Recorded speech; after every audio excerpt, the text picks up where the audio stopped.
Thank you, Lisa. Our next speaker, Ed Veazey, was born June 3rd, 1920, and raised in Texas. While attending college at Texas A&M, he received an invitation from President Roosevelt to try out for the Navy via the V-7 program. Ed accepted and was commissioned an ensign in February of 1941. He reported to the USS Oklahoma 2 months later. His service on the Oklahoma was abruptly terminated at approximately 0800 hours on December 7, 1941. After abandoning the Okie, Ed swam to the USS Maryland, where he responded to the captain's request for assistance at the ammunition depot. His 9-month tour on the ammunition depot was followed by duty on several ships, including assignment as gunnery officer in the flagship of Admiral Turner, commander of Amphibious Forces Pacific.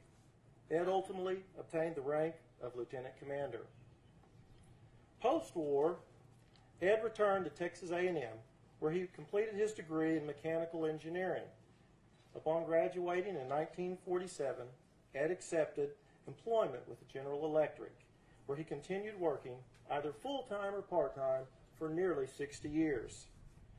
During those years, Ed's assignments included specialized work in jet engine development, the Apollo space program, and nuclear power engineering. Since his retirement in 2005, Ed has become one of the most active members of the USS Oklahoma family. At the request of Paul Goodyear, he joined the executive committee and became a chief spokesperson for the completion and dedication of this memorial. His commitment to the cause has brought him to Oklahoma numerous times during the last year when he was most needed. 21 years ago, Ed and Dorothy Kaufman merged their families and have lived happily ever after with 7 surviving children and a multitude of grandchildren and great-grandchildren. Their current residence is a large farm high in the mountains of southern Colorado. Ed and Dorothy are active in the Valley Church of the Nazarene in Monte Vista and in trying to keep track of their ever-expanding family.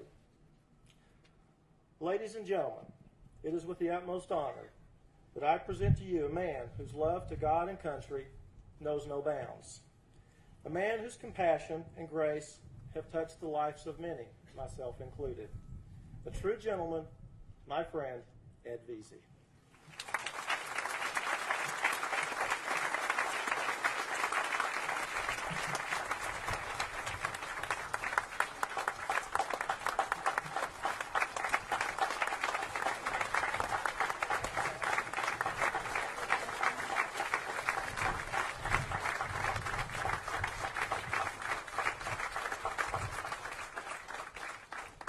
Thank you, Senator Reynolds.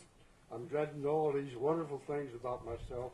As far as I'm concerned, this is a plain old Ed up here trying to tell you a little bit about what all this means to him. Let me amplify what he made clear, that my roots are in the state of Texas. For you Oklahomans, I know occasionally it's referred to as Baja, Oklahoma. And we accept that. I have a heritage in Oklahoma, which I won't go into, but I have a son who lives there now and teaches in one of your universities, so I feel like I have a little attachment. But before I go on to Oklahoma, I want to thank the state of Hawaii. Governor Lingle, you have utmost hospitality. You drape these flowers around the man's neck, and then you proceed to water them down nicely, regularly.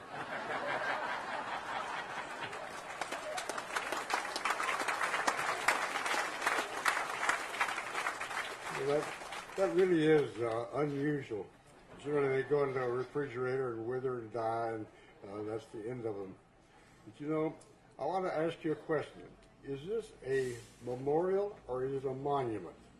I think of a monument as a edifice to honor some great battle, some great general, some great admiral who has conquered the seas, and try as hard as I can't bring myself to believe that getting your butt kicked and sunk in 15 minutes is a great victory which needs to be honored by a memorial, so by a monument. So it is a memorial to me. It's a memorial to a lot of things, certainly. It's a memorial to the great state of Oklahoma. I have been so moved. I've been moved to tears by the response of the good people of the state of Oklahoma to the need that we had from the Governor Henry, who has supported us all the way, the legislatures. But you know, it's the common citizen that's made the big difference. The governor signed a great big bill that's funded approximately half of our needs. But there's a motorcycle rider who stops Paul on the street, gives him a $20 bill and says, $10 for me and $10 for my wife. There's lots of those people. There's the people who stop me in a service station and say, I want to shake your hand. I tell you, across Oklahoma, it's just a thrill to witness the great rising of the people there to support this whole effort. But to me, basically, this is a memorial, a memory thing. There's lots of memories here today. Everyone here brought some kind of memory with them to this occasion. Now, there was an Englishman, of all people, who made a statement that I think has become very important to me.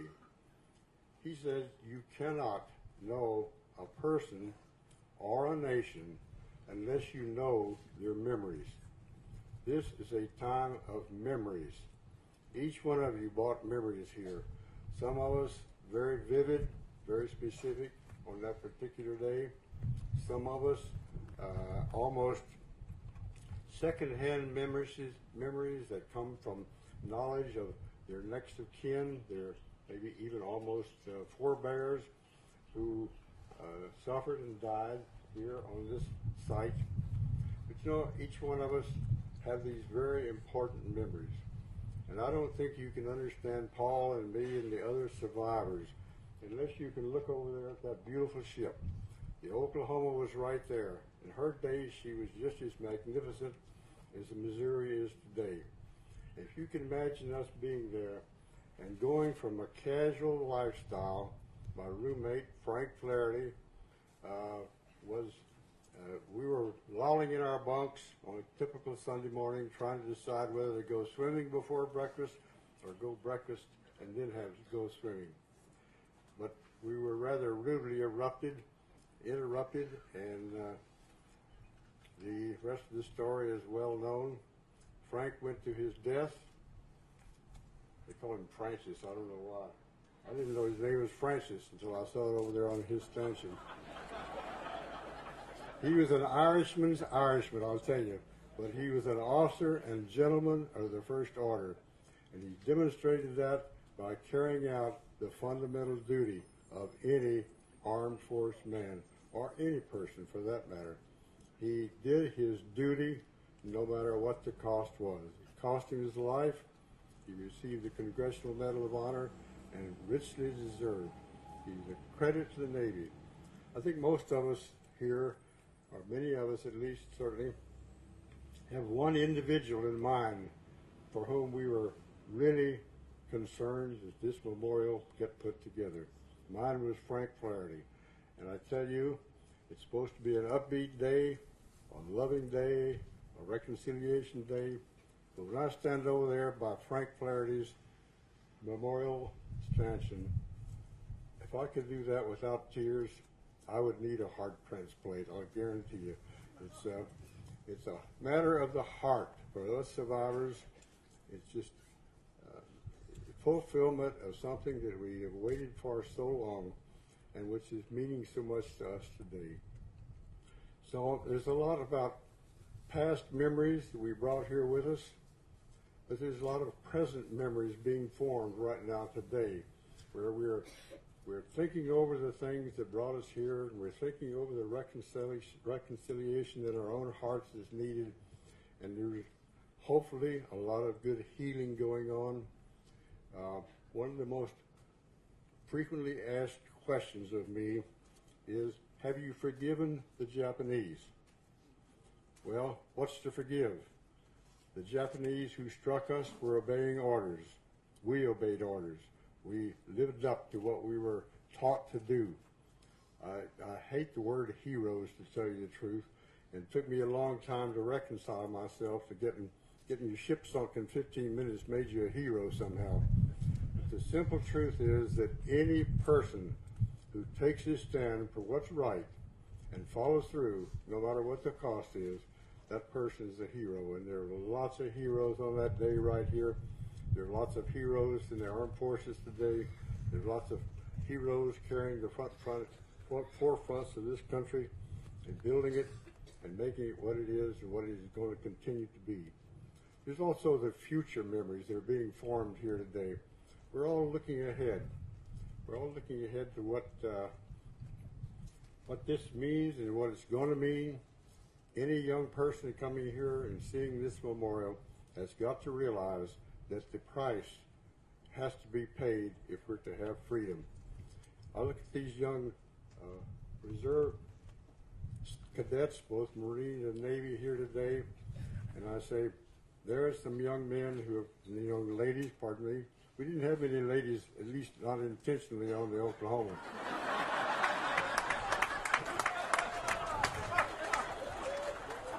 Paul, I don't care what you say, I did not have any women on board ship. But these youngsters, I tell you, they give you great hope for the future. You watch them out here, young, shining, beautiful girls. Are there any ugly 16-year-old girls out there? No. We love them, every one. I tell you, there is hope. Guys, we can turn the baton over to those guys and march off to our short few years left with great confidence that the ship is in good hands. Thank you all.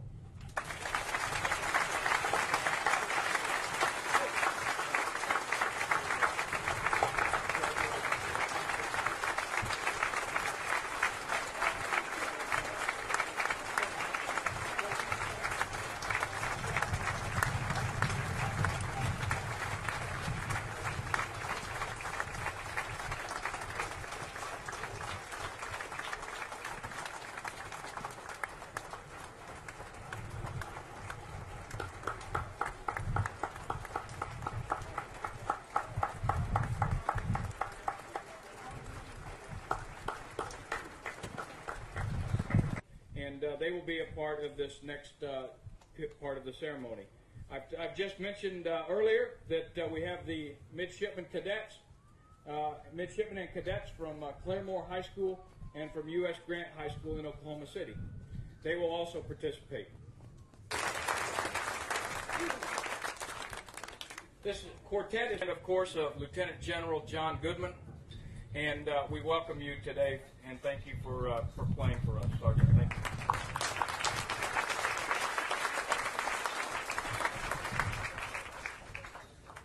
Now, we're